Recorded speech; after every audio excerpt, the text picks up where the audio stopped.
ایسے وینزویلا کو قبضے میں لے لیا ان کے صدر کو گرفتار کر کے، ایسے ہی ہم ایران کو بھی اپنے قبضے میں لے لیں گے۔ وینزویلا اور ہے، ایران اور ہے۔ ایران میں نظام مرجعیت ہے، نظام ولایت ہے۔ جہاں کا لیڈر مار دیا جاتا ہے، اس میرے جملے کو یاد رکھیے گا، جہاں کا لیڈر مار دیا جاتا ہے وہاں ملک کا اقتدار بدل جاتا ہے۔ ایران میں لیڈرشپ ہے ہی نہیں، وہاں مرجعیت ہے، وہاں ولایت ہے۔ ایک جاتا ہے دوسرا آتا ہے۔ آج سپر پاور اور ایٹمی پاور کا پانی اتار کے رکھ دیا ایران نے۔ جس لڑائی کو تم 2 دن میں ختم کرنا چاہتے تھے،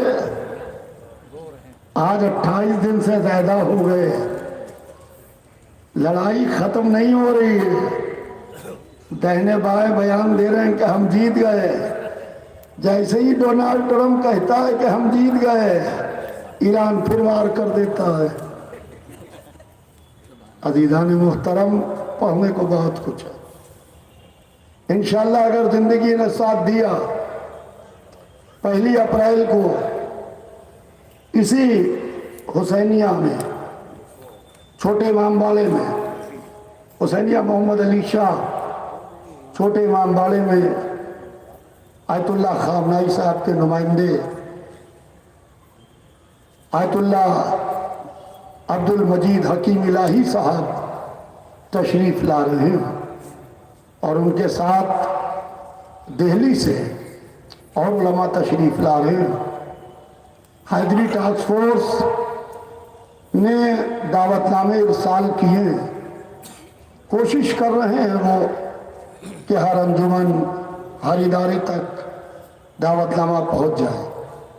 اگر دعوت نامہ نہ پہنچے تو آپ یہ نہ کہیے گا کہ ہمارا دعوت نامہ آیا نہیں، اس لیے کہ خوشی میں بلایا جاتا ہے، غم اطلاع جاتی ہے۔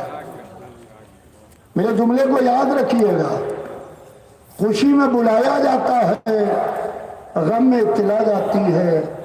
لہذا جہاں جہاں تک اطلاع ہو، اطلاع کر دیجئے کہ 1 اپریل کو بہت بڑی تعداد میں ہماری مائیں، ہماری بہنیں، حضرات علماء، خطبہ، واعظین، ذاکرین، انجمن ماتمی کے ارکان، قومی اداروں کے ارکان کثیر تعداد میں تشریف لائے۔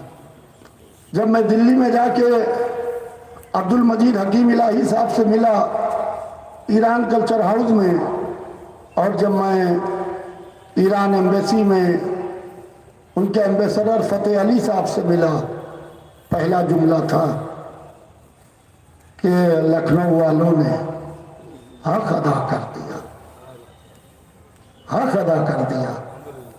یہی روڈز تھی، یہی امام باڑہ تھا، کثیر تعداد میں آپ نے رہبر کی شہادت پر اظہار۔ آئیے مولانا شفیق صاحب قبلہ ایک صلوات بھیج دیں محمد والے۔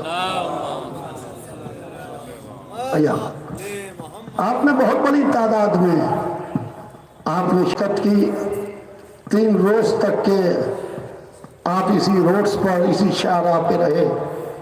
لہذا میری گزارش ہے یہاں کے ذمہ داروں سے کہ 1 اپریل کو کم سے کم شاہراہ اور امام باڑے کی سیاہ پوشی ہو، کیونکہ خامنائی صاحب کے نمائندے آ رہے ہیں۔ ان کو پتہ چلے کہ لکھنؤ میں بھی زبردست طریقے سے غم کا ماحول ہے۔